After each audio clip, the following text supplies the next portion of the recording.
fidèles auditeurs et auditrices de radio communautaire, nous sommes heureux de vous retrouver une fois encore avec la coalition nationale togolaise pour l'éducation pour tous. Elle est dans la région des Savanes depuis ce 7 avril. Elle était d'abord à Taïnjouaré et le 8 avril, elle sera à Saint-Cancé. Nous sommes donc avec le coordinateur national de cette coalition, je nomme Marcel Toyi. Et nous allons lui souhaiter d'abord la bienvenue au studio de la 102.5.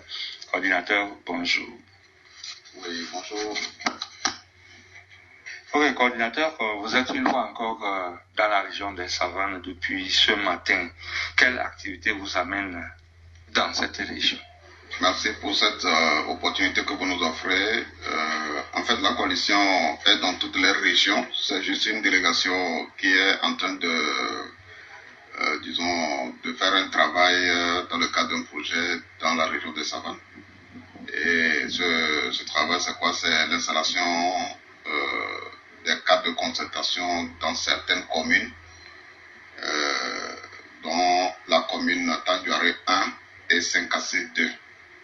Et le cadre de consultation, c'est comme une commission ad hoc pour le compte de la mairie,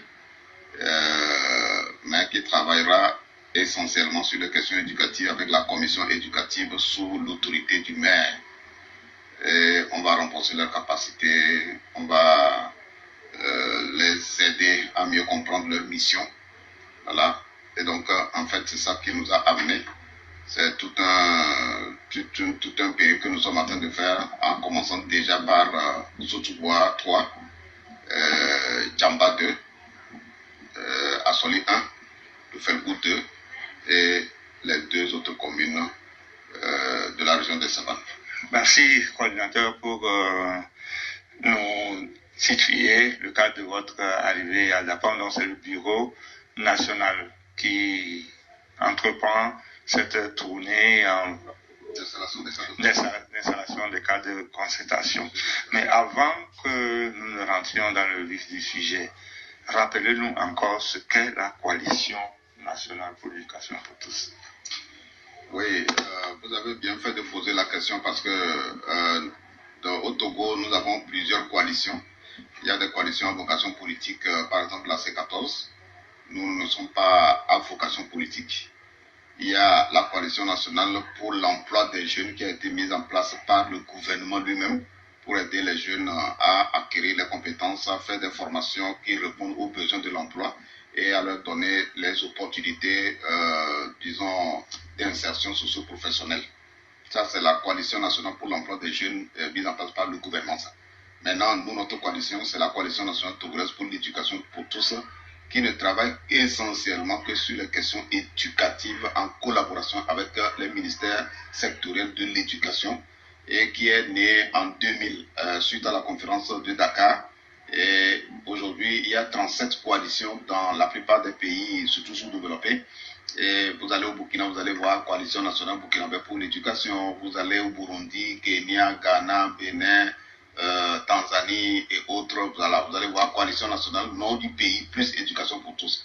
Donc vous comprenez que la Coalition nationale togolaise pour l'éducation pour tous est une organisation qui est une fêtière, qui est membre d'une famille interafricaine. Voilà, et qui travaille essentiellement sur les questions de plaidoyer, les questions de mobilisation sociale, les questions de communication sur l'éducation et les questions de mobilisation des ressources pour contribuer à apporter des réponses à l'éducation et les questions aussi de recherche en éducation pour produire des évidences qui permettent de nourrir l'argumentaire des actions de plaidoyer et qui fait aussi de la production des documents éducatifs pour, écrire l'histoire de l'éducation.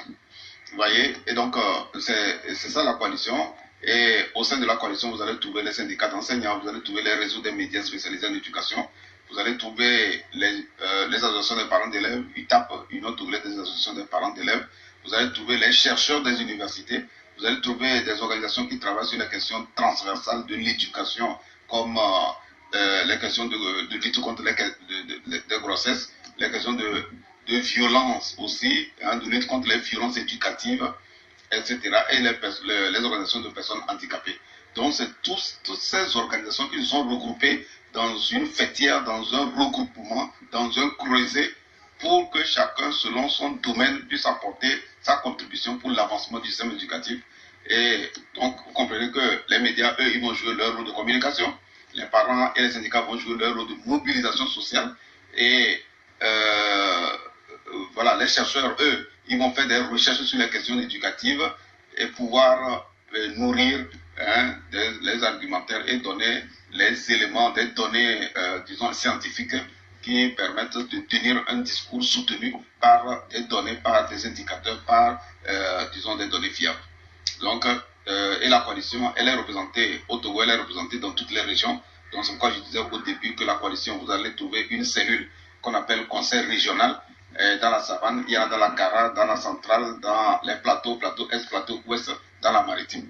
Donc, globalement, voilà un peu ce que c'est que la coalition nationale togolaise pour l'éducation pour tous, à la différence des autres coalitions que, dont j'ai décrit tout à l'heure, leur profil et les objectifs qu'eux, ils visent. Aujourd'hui, coordinateur, vous êtes intéressé aux communes. Cela veut dire qu'il y a un processus de décentralisation qui est engagé dans notre pays. Dites-nous ce qu'est la gestion de l'éducation en mode décentralisé. Oui, effectivement, c'est la question de la gestion de l'éducation en mode décentralisé qui nous a amené à monter un projet avec un partenaire, avec le financement d'un partenaire qui est Oxfam IBIS, mais les fonds viennent du partenariat mondial pour l'éducation. Donc le partenariat mondial pour l'éducation qui finance les États à travers les PERI. Vous savez qu'au Togo, on a eu PERI 1, PERI 2. Voilà, c'est le même bailleur qui veut que la société civile joue le rôle de veille sur les ressources qu'il alloue aux États pour s'assurer que eh bien, les rapports que les États leur envoient, eh bien, ces rapports sont des rapports fiables. Et donc, il fallait un organe de la société civile pour jouer le rôle de contrôle citoyen. Donc, ils doivent libérer une partie des fonds à une organisation internationale qu'on appelle Oxfam IBIS, basée à Accra, qui appuie les coalitions, donc les 37 coalitions, pour faire le travail de plaidoyer, le travail d'interpellation, le travail de contrôle citoyen et le travail, disons, de mobilisation sociale pour que chaque acteur de l'éducation, que tu sois parent, que tu sois enseignant, que tu sois autorité, que tu prennes une part de responsabilité dans le travail que tu as à faire. Et donc, c'est un peu ce que l'on fait depuis un certain temps.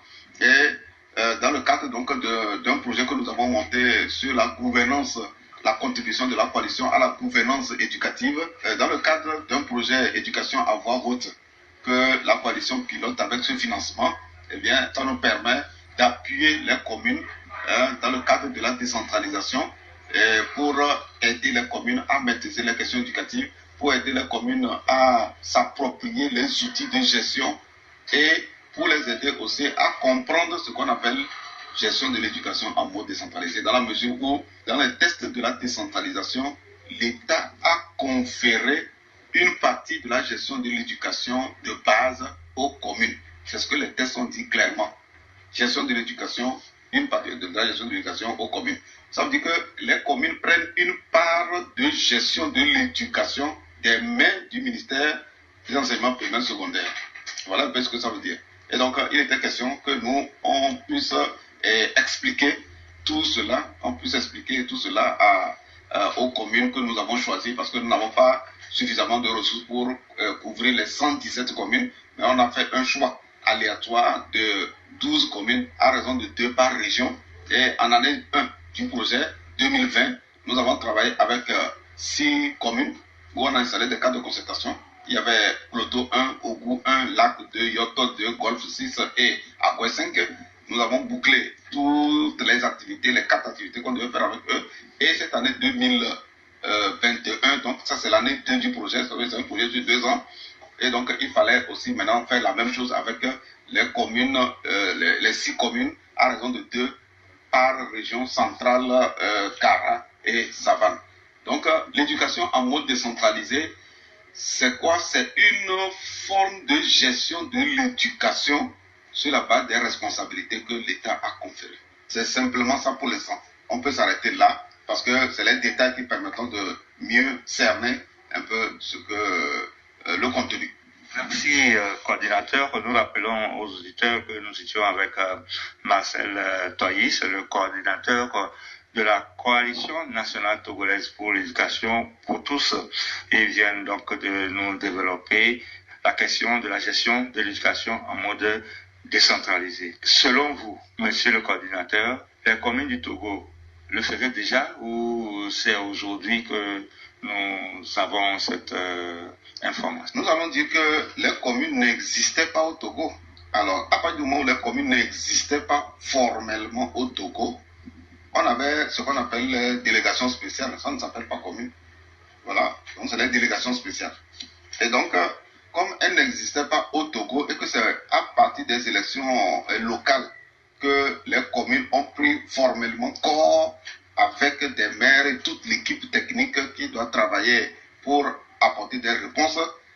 Vous savez que dans tous les pays, dès que la décentralisation est effective, l'État confère des compétences. L'État confère des compétences aux communes.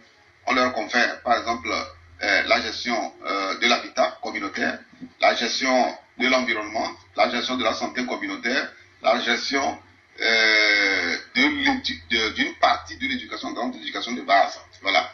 Et donc, voilà un peu comment la chose fonctionne dans tous les pays où la décentralisation est effective. Donc, pour répondre clairement à ta question, le Togo n'était pas dans la décentralisation formelle. Il y avait des actions éparses de décentralisation qui montraient que, disons, il y a des initiatives, voilà, des initiatives à la base où les gens prenaient des initiatives pour apporter des réponses sur des besoins liés à l'éducation, des besoins liés à l'environnement, des besoins liés à l'habitat, etc., à la santé communautaire et autres. Mais ce n'était pas formalisé à partir du moment où il n'y avait pas des élections. Donc l'éducation en mode décentralisé n'existait pas. Donc c'est du nouveau. Et comme nous, au niveau de la coalition, comme je l'ai dit, nous travaillons, nous sommes famille de 37 coalitions, nous avons l'expérience, nous savons comment ça se passe dans des pays qui sont en avance sur le Togo, 15 ans, 17 ans de gestion de la décentralisation. Eh bien, c'est tout cela que nous voulons partager avec les communes. Une fois encore, merci à M. Marcel Toyi de nous éclairer sur cette question de gestion de l'éducation en mode décentralisé. Aujourd'hui, dites-nous concrètement ce que la coalition a comme apport dans cette démarche. La coalition, dans ce que nous sommes en train de faire avec les communes, c'est 4 activités clés. La première, c'est un plaidoyer à l'endroit des maires pour leur dire que nous souhaitons, s'ils le veulent bien, qu'on mette en place des cadres de concertation composés de 5 personnes, dont 3 de la commune et 2 qui sont des acteurs engagés sur les questions d'éducation, comme association de parents d'élèves et un responsable de l'inspection. Donc, les 2 plus 3 que le maire va désigner, c'est eux qui constituent le cadre, les membres du cadre de concertation. Donc, ils auront un cahier de charge. Ils auront des activités à mener, mais des activités qui vont rentrer dans le pacte communal axé sur l'éducation. Parce que quand vous allez dans toute commune, l'outil de pilotage d'une commune, c'est le pacte, le plan d'action communal. Mais dans le plan d'action communal, chaque commission a son plan d'action axé sur son domaine. Qu'on appelle, bon, pour l'éducation par exemple, c'est le plan d'action communal axé sur l'éducation qu'on retrouve dans le pacte global de la commune. Vous voyez? Alors, ce que la coalition apporte, premièrement, c'est cette rencontre-là que nous sommes en train de faire avec les communes que nous avons identifiées, les 12. Donc 6, c'est déjà bouclé pour les 6. Donc, cette année 2, c'est les 6 autres avec lesquels nous sommes en train de travailler pour faire une rencontre d'échange, d'explication de l'importance de voir au sein de la commune, n'est-ce pas, les cadres de concertation.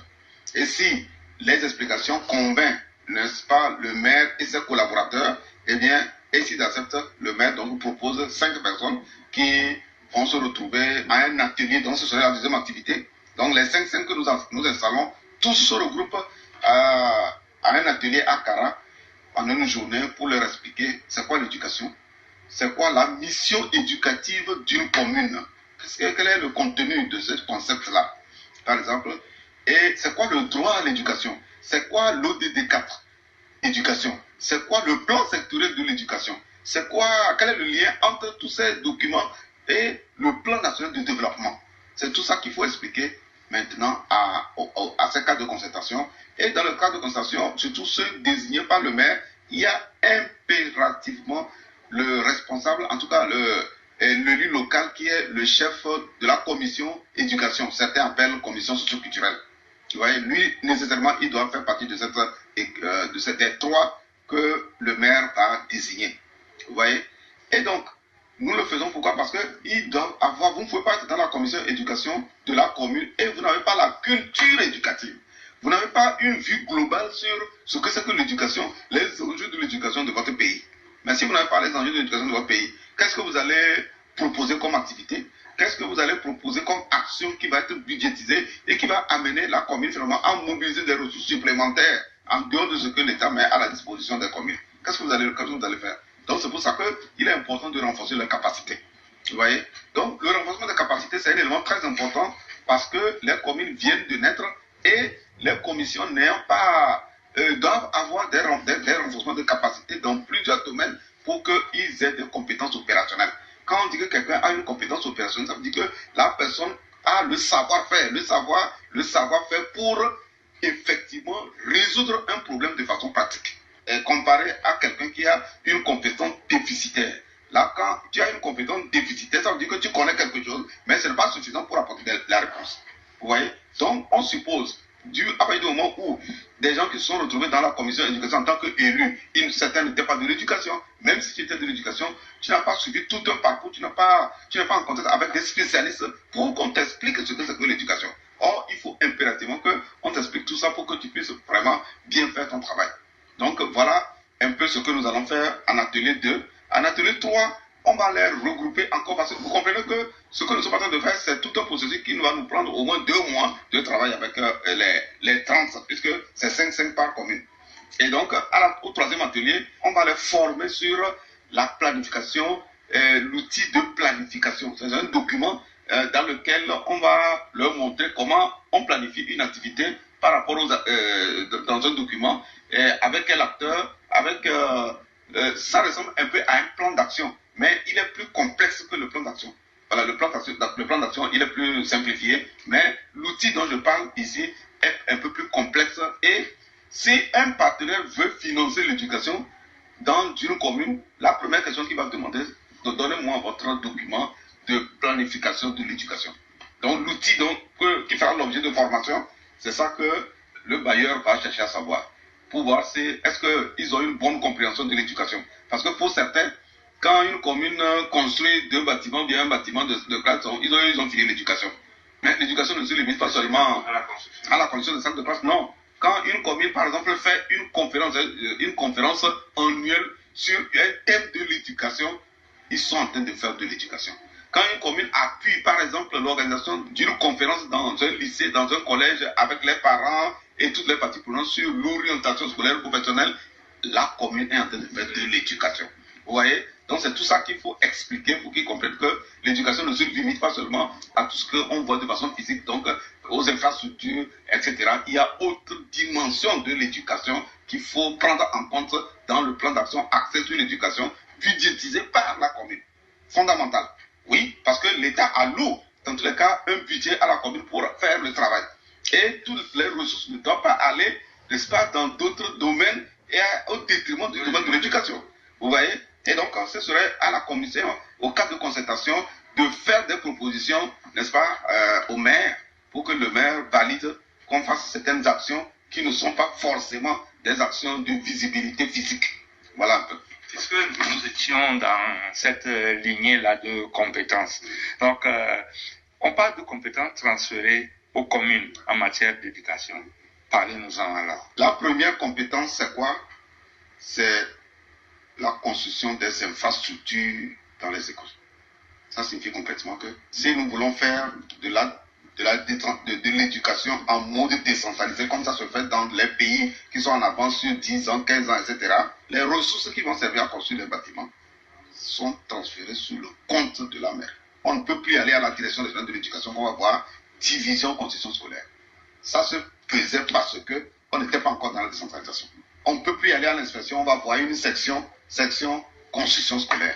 Le ministère de l'Éducation et ses services déconcentrés ont pour mission la pédagogie. Former, suivre, évaluer les enseignants. Ça s'arrête là. Donc, tout ce qui est acquisition et qui va demander de l'argent, les services déconcentrés transfèrent à la commune les besoins et c'est au service technique de la commune d'utiliser toutes les procédures de passation de marché pour acquérir, attribuer les marchés, les exécuter, suivre et remettre les clés maintenant à l'inspection. Ça, c'est une des compétences. Donc, si nous voulons faire les choses dans les normes, on ne peut plus voir la direction régionale de l'éducation, disons, construire encore un bâtiment scolaire quelque part. Non, non, ça n'a pas de sens. De la même manière, une ONG, par exemple, qui veut construire un bâtiment scolaire pour le public, doit transférer les ressources à la commune. Vous voyez les changements qui doivent logiquement s'opérer.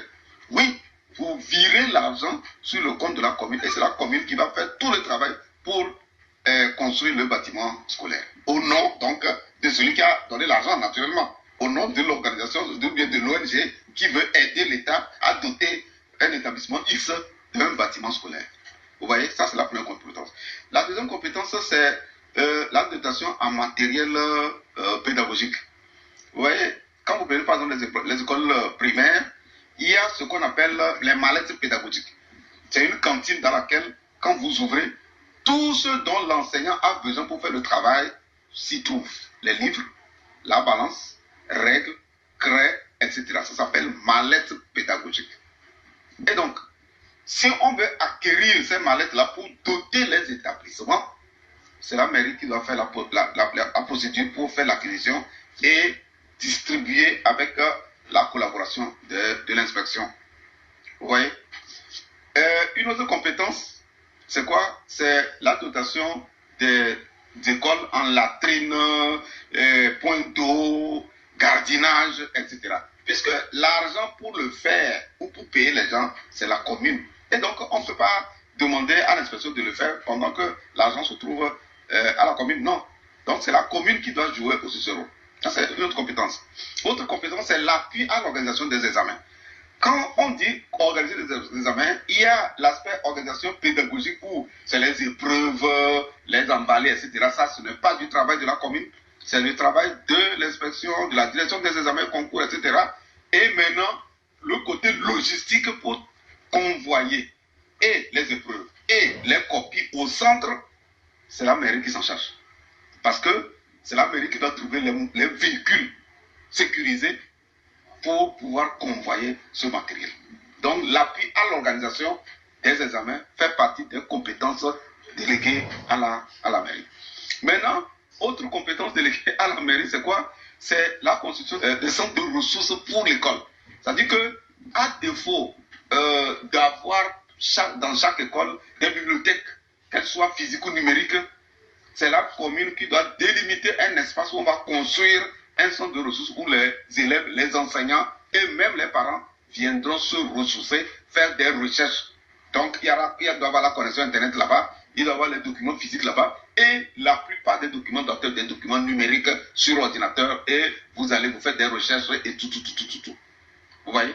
Donc, ce que je dis là, le Ghana qui est à plus de 15 ans de la décentralisation, vous allez dans les communes du Ghana, mais ils ont des centres de ressources comme ça, c'est sous d'abord c'est la mairie qui construit, c'est sous la responsabilité de la commune. Parce qu'on veut faire en sorte que l'éducation soit une éducation de qualité. Mais une éducation de qualité, il faut que les gens aient les documents pour travailler. Mais c'est ça. Aujourd'hui, on prend nos écoles, vous allez dans nos écoles là. Mais non, d'abord, même s'il y a une bibliothèque, elle est mal gérée. Vous voyez? Et alors qu'il fallait un bibliothécaire spécialiste pour montrer aux gens comment faire les recherches, par exemple, sur ce que soit sur Internet ou bien sur les documents physiques. Vous voyez? Maintenant, l'autre élément très important, c'est l'appui de la commune à la création des centres de formation professionnelle de courte durée. Eh bien, ça veut dire que la commune doit s'impliquer dans l'implantation des collèges d'enseignement technique. Oui, des collèges d'enseignement technique. Pour que les potentialités qui existent dans la commune, les ressources humaines qui doivent le faire, il faut qu'ils trouvent les moyens de se former. Des cadres de formation, n'est-ce pas, des compétences dont la commune a besoin pour développer la commune. S'il y a une potentialité, supposons qu'il y a la transformation agroforestière ou bien l'élevage qui est un besoin réel où il y a de la potentialité ici. Mais c'est la commune qui doit faire en sorte que les jeunes du milieu puissent aller à cette école et pouvoir venir s'installer dans le milieu pour créer la richesse, pour créer de l'emploi, pour créer tout ce dont les gens ont besoin sans en importer. Et peut-être la dernière compétence, c'est quoi? C'est la création des centres culturels. La culture fait partie de l'éducation. Vous avez vu, non? La culture fait partie de l'éducation. C'est pour ça que quand on dit éducation, ce petit mot-là, il faut aussi l'expliquer clairement pour que les gens comprennent ce que c'est. Quand on dit éducation, c'est 3 concepts clés inaliénables.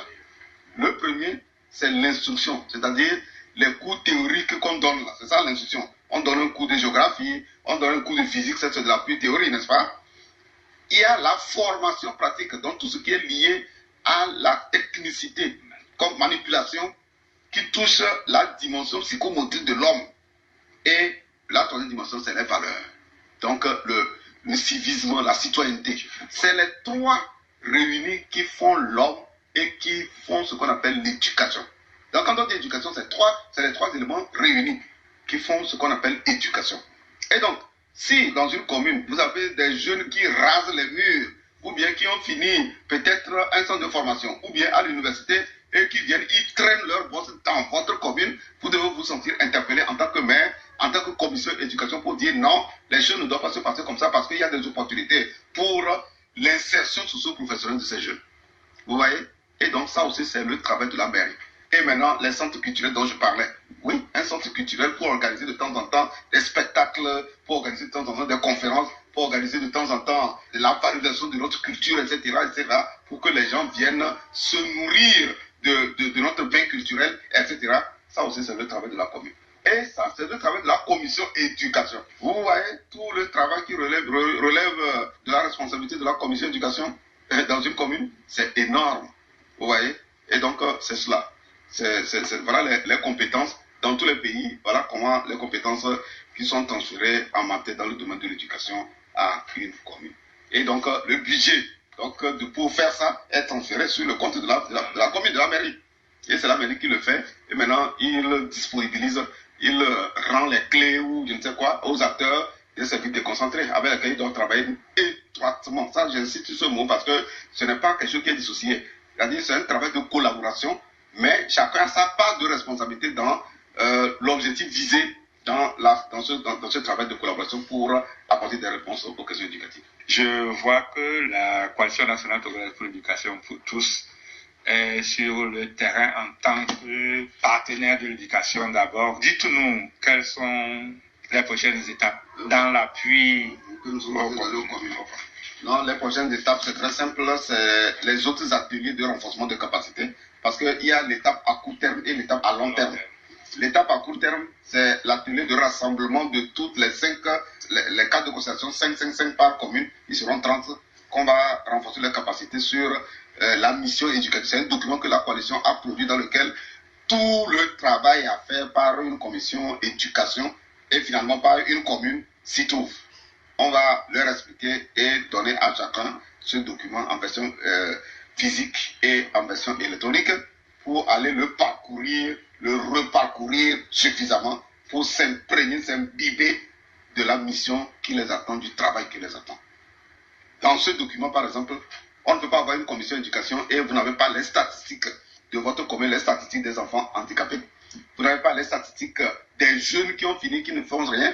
Vous n'avez pas les statistiques des filles mères. Vous n'avez pas les statistiques des enfants orphelins, par exemple. Vous n'avez pas les statistiques des filles ou des personnes, filles, femmes ou hommes, qui n'ont pas mis pied à l'école ou bien qui sont sortis plus tôt. Vous voyez? Donc ça veut dire quoi? Ça veut dire que travailler à obtenir les statistiques, c'est de la responsabilité de la commission éducation de la commune.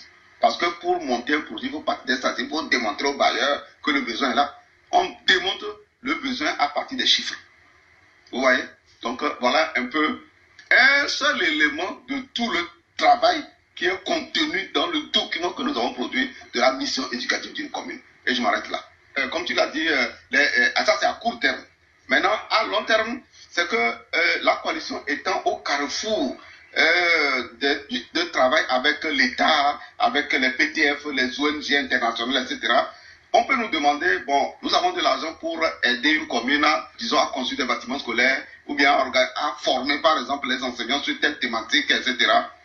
On demande à la coalition, mais la coalition doit voir les communes qui se sont appropriées tout le travail que nous faisons, nous on référence le bailleur vers là. Mais ceux qui ne sont pas appropriés ou qui ont presque, qui n'ont pas trouvé utile que tout le travail que nous aurons fait avec eux, qui n'ont pas trouvé utile, mais on ne va pas donner leur nom. Ah ben ça c'est clair. Et la coalition a aussi de l'expertise sur certaines thématiques qu'on peut toujours mettre à disposition. La coalition, supposons que la commune de Tandjouaré 1 veut organiser, disons, une conférence sur l'employabilité. Nous avons la capacité et les relations pour faire parvenir à cette commune les personnes ressources pour venir organiser la conférence. Exact.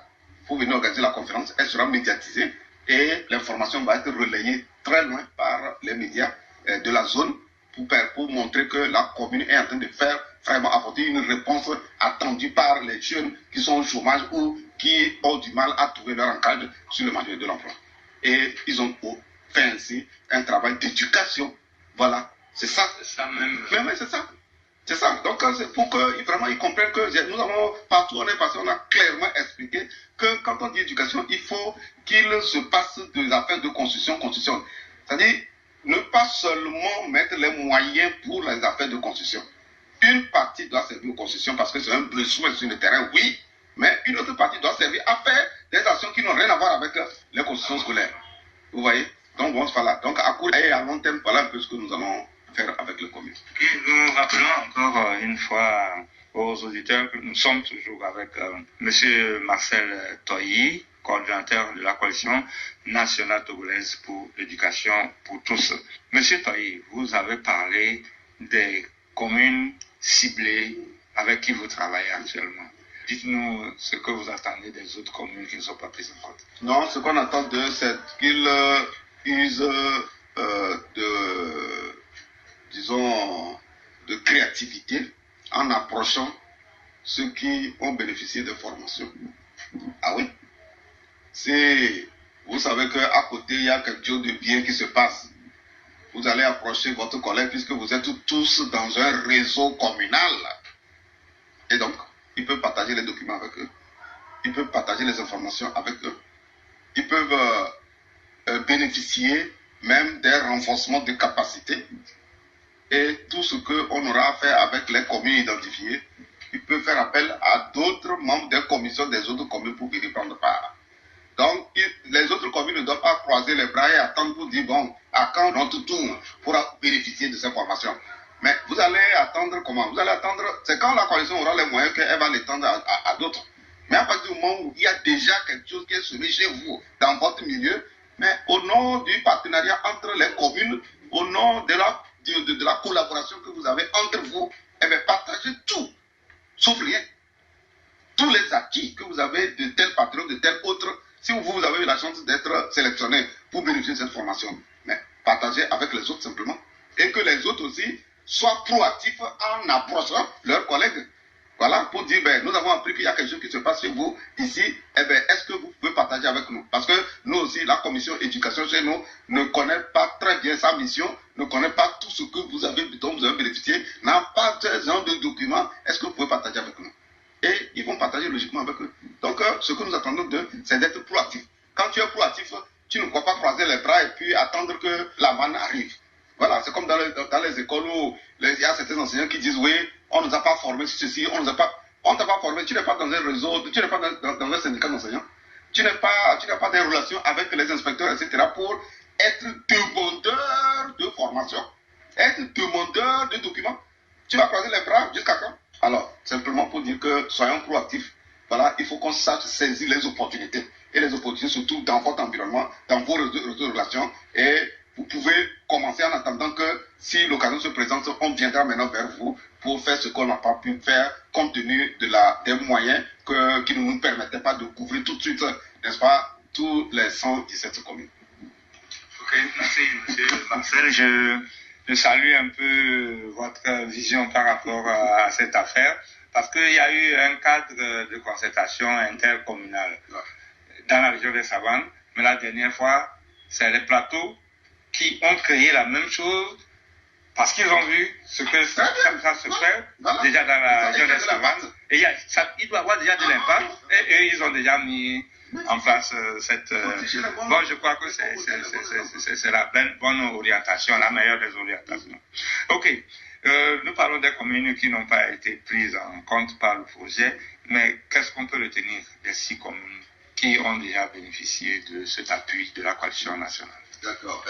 Nous dirons simplement que les 6 communes pour la centrale, la Cara et la Savane, parce que les 6 autres avaient déjà bénéficié. C'est une chance qu'ils ont eue, parce qu'aujourd'hui même, avant de commencer, le maire de Tanguare, en prenant la parole, disait qu'il cherchait vraiment une opportunité pour renforcer la commission éducation de sa commune, pour qu'elle comprenne vraiment son rôle, pour qu'elle comprenne les compétences qui sont transférées, etc. etc. Et aujourd'hui, c'est une chance pour eux d'avoir été choisis. Vous voyez? Alors, donc, nous pensons qu'ils ont une chance. Et quand vous avez une chance et un partenaire vient vous appuyer, ne vous attendez pas que le partenaire sera avec vous durant toute la vie de la commune. Non, c'est pas comme ça les choses fonctionnent. Parce que la meilleure façon d'aider quelqu'un, c'est de l'appuyer et de se retirer pour que lui-même, il fasse sans toi. Donc, ils doivent être capables d'utiliser les compétences et les capacités qu'on va leur donner pour faire leur travail sans la coalition. Donc, c'est en réalité ce qu'on entend. Puisque les organisations de la société civile pilotent des projets qui ont un début et une fin. Alors, si vous avez un projet qui a un début et une fin, ça veut dire qu'un jour, la coalition ne sera plus avec vous de façon rapprochée. Mais les acteurs, si la structure existe, les acteurs continueront de nouer des relations, d'échanger, ne serait-ce que par Internet et autres, pour voir qu'est-ce qu'on peut faire de façon ponctuelle. Alors, en complément à ce qui est déjà fait. Donc, ce que nous attendons de sa commune, c'est cela. C'est de bien prendre au sérieux ce que nous sommes en train de faire avec eux, d'utiliser et d'appliquer ce que nous sommes en train de faire avec eux, et au bilan de leur travail, puisque ils ont des mandats, au bilan, quand la commune va présenter ce qu'elle a fait dans le domaine de l'éducation, que la population se dise, tout d'abord, nous avons participé, nous sommes contents et nous nous retrouvons là-dedans. Mais si les gens avaient des attentes que vous n'avez pas prises en compte, parce que vous n'avez pas utilisé le document de la mission éducative d'une commune dans laquelle il y a toutes les activités à faire, et vous n'avez pris que quelques éléments liminaires pour travailler durant 5 ans, eh bien, les gens vont vous cribler de questions que vous ne pouvez pas répondre. Ouais, parce que vous avez aussi le devoir de redevabilité, en tant que commune, vous avez le devoir de rendre compte, c'est ça. Et normalement, une commission éducation d'une commune qui fonctionne bien, eh bien, par an, elle doit faire une séance de redevabilité à l'endroit des acteurs. Voilà, pour dire qu'est-ce qui était planifié, par exemple, pour faire dans le domaine de l'éducation, avec quels moyens, qu'est-ce que vous avez pu faire, qu'est-ce que vous n'avez pas pu faire, pourquoi vous n'avez pas pu faire la chose, qu'est-ce que vous attendez de nous en tant qu'acteurs bénéficiaires de la commune, élèves, enseignants, parents, etc., parce que si vous n'expliquez pas, vous ne communiquez pas, les gens ne sauront pas pourquoi vous n'avez pas fait ceci et pourquoi vous avez fait tel.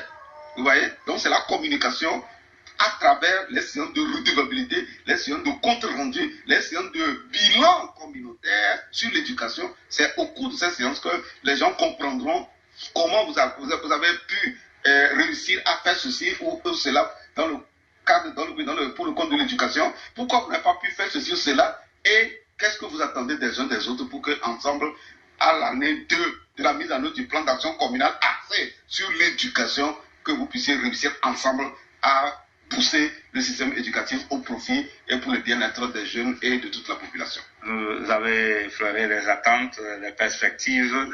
Est-ce qu'il y a autre chose encore à ajouter? Sinon, je vais juste dire que nous sommes pratiquement à la fin de l'émission. Et si vous avez un mot à l'endroit des populations des Savanes, parce que je ne parle plus des communes 5C 2 et Tanguare 1, mais je parle de la région des Savanes. Ok, avant que je n'aborde un message à l'endroit des acteurs de la région des Savanes, les communes qui bénéficient donc de cet appui de la coalition dans le cadre du projet Education of All doivent comprendre, les 12 communes finalement doivent comprendre qu'ils seront en compétition. C'est le non-dit de tout ce que nous sommes en train de faire. C'est-à-dire que les 6 des régions centrales, Kara, Savane, on va organiser une rencontre où chacun va dire qu'est-ce qu'il a pu faire, qu'est-ce qu'il n'a pas pu faire, etc. On va voir les résultats que chacun a produits et il y a un prix à donner. Et donc, si vous avez croisé les bras parce que vous n'avez pas utilisé tout ce qu'on vous a donné, eh bien, vous n'aurez pas le prix. Donc, c'est une compétition qui s'annonce. Nous, on ne leur a pas encore dit, mais j'ai ouvert juste la brèche au cours de cette émission pour leur annoncer qu'ils seront en compétition. Et il y aura une grande émission aussi, débat sur la table, débat télévisé. Sur la table, on peut organiser un forum, même des commissions éducation à l'Assemblée nationale. Et chaque commission passe au podium pour dire, voilà, pour dire ce qu'elle a pu faire, ce qu'elle n'a pas pu faire, etc. Et le pourquoi, etc., etc. Vous voyez? Donc il y a une suite que nous voulons donner à la chose et nous espérons qu'ils vont prendre vraiment au sérieux. Maintenant, à l'endroit de la population de la savane, nous disons merci à tous ceux qui s'impliquent au jour le jour, quelle que soit votre position, tous ceux qui s'impliquent de toute façon au jour le jour pour que le système éducatif dans la région de Savane soit un système éducatif de qualité, voilà, avec l'appui de tous les partenaires et autres. Et le travail doit continuer parce qu'à partir du moment où Dieu nous fait grâce d'être parmi les vivants, eh bien, nous devons mettre le paquet pour que les enfants qui passent par les centres de formation, qui passent par les écoles, qu'elles soient publiques comme privées ou confessionnelles, eh bien, que ces enfants aient un profil de sortie qui réponde aux attentes du développement du pays. Donc, c'est sur ce mot que moi aussi, je vous dis merci pour m'avoir donné cette opportunité de partager ce que nous sommes en train de faire avec les communes. Merci, M. Marcel Toyi. Nous rappelons aux auditeurs et auditrices que c'était donc une émission spéciale.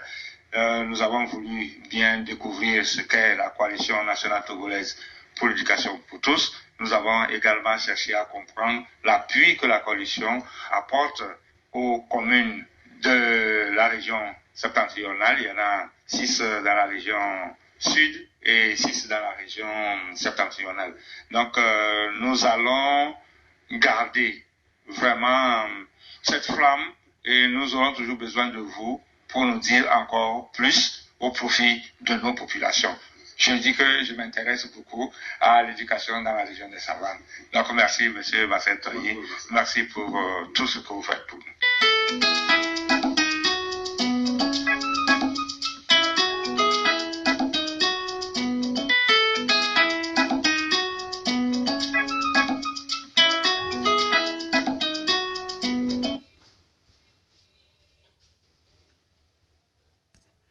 Chamba ntua na tente ne bal kanuna ani de la